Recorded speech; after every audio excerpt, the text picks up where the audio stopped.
ఒక సామాన్య మానవుడు ఏం కోరుకుంటారు? 20 సంవత్సరాల తర్వాత, 25 సంవత్సరాల తర్వాత, 30 సంవత్సరాల తర్వాత ఇది కోరుకుంటారా? లేదా అయ్యా నిన్ను గెలిపించుకునేది 5 సంవత్సరాల కోసము, 5 సంవత్సరాలకు మీరు ఏం పరిపాలన ఇవ్వబోతున్నారని చెప్పి కోరుకుంటారా?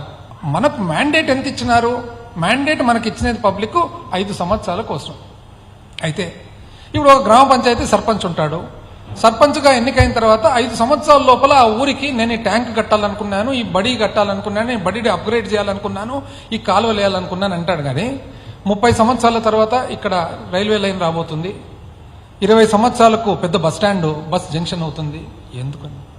ఒక ఎమ్మెల్యేగా ఎన్నికైన తర్వాత 5 సంవత్సరాలు నా నియోజకవర్గానికి ఏం చేయాలనుకున్నాను అంటారు. కానీ ఆ ఎమ్మెల్యే 25 సంవత్సరాల తర్వాత ఇక్కడ ఎయిర్పోర్ట్ రాబోతుందంటే పబ్లిక్ ఏమంటారు?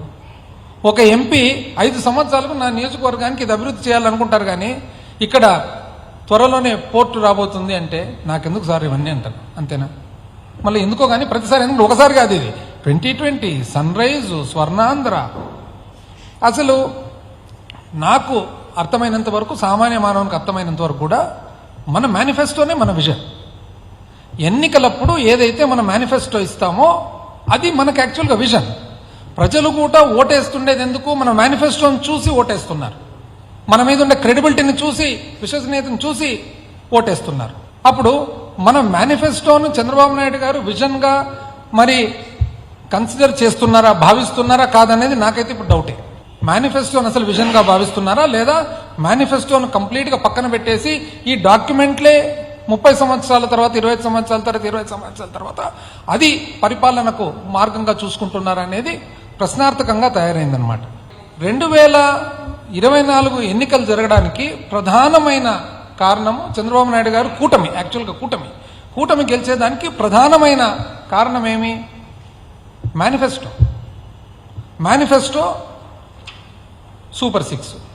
దాని పేరు కూడా ఏమి? బాబు షూరిటీ భవిష్యత్తు గ్యారంటీ. ఇది బాబు షూరిటీ భవిష్యత్తు గ్యారంటీ. ఈ కాగితం పట్టుకొని కూటమి వాళ్ళందరూ కూడా ప్రతి ఒక్క ఇండ్లు, ఆంధ్రప్రదేశ్ రాష్ట్రంలో ఎన్ని ఇండ్లు ఉన్నాయో ప్రతి ఒక్క ఇంటింటికి తిరిగి ఇంట్లో ఎంతమంది ఉన్నారు, ఒకరికి 2, 3, నీకు 15, నీకు 15, నీకు 18, నీకు 20, నీకు 15 అని లెక్కలేసి సర్టిఫికెట్లు ఇచ్చి సంతకాలు పెట్టి మరీ ఇంటికి ఇచ్చినారు. సామాన్య మానవుడు ఏమనుకోవాలా? అవును, ఊరికి ఇంట్లో కూర్చుంటే కూడా నాకు ఇవన్నీ వస్తుంటాయి కదా అనే ఒక ఆశ పడి, ఎందుకంటే సామాన్య మానవుడు ఆశ మీదనే జీవిస్తూ ఉండొచ్చు. పేదరికం దానికి ఒక కారణం ఉండొచ్చు. మధ్యతరగతి వాళ్ళు కూడా ఒకవేళ ఇంకా ఇంతకంటే బాగుండాలని అనుకుండొచ్చు. పోనీ ఈ మేనిఫెస్టో ఇప్పుడు ఏం జరిగింది?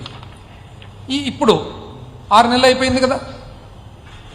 సామాన్య మానవుడు అయితే ఇదే మీ విజన్ అని భావిస్తున్నారు కదా. ఇది మీ విజన్ అనే కదా ఓటేసిండేది, మిమ్మల్ని గెలిపించిండేది.